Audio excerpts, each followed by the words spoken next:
গুলশানের চামেলি এই ছবিটা ইকবালের পরিচালনায় আমার সেকেন্ড ছবি হবে। ওর ডেড বডিটা করেছিলাম। ও সাংঘাতিক ভালো বুঝে ডাইরেকশনটা, অনেক সুন্দর বুঝে এবং গুছিয়ে কাজ করার চেষ্টা করে। আমি যেটা পেয়েছি ইকবালের কাছ থেকে, হোপফুলি আমি এই ছবির যে ক্যারেক্টারটা করছি রিয়েলি গুড, এবং আমার মনে হয় যে আমাকে সুন্দর করে মূল্যায়নটা করবে ইকবাল, এবং কো আর্টিস্ট হিসাবে আমার বন্ধু ঈশাকে পাচ্ছি।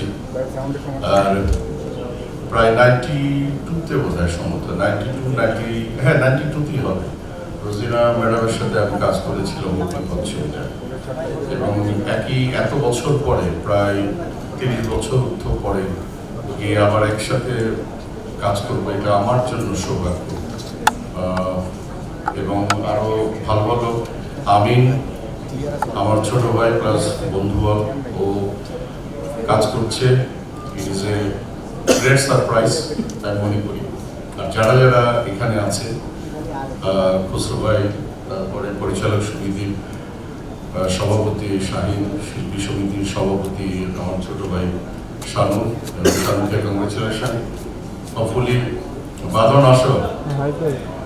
আর এখানে কলকাতার একজন কাজ করছে, আর বাঁধন অনেক ভালো শিল্পী একজন।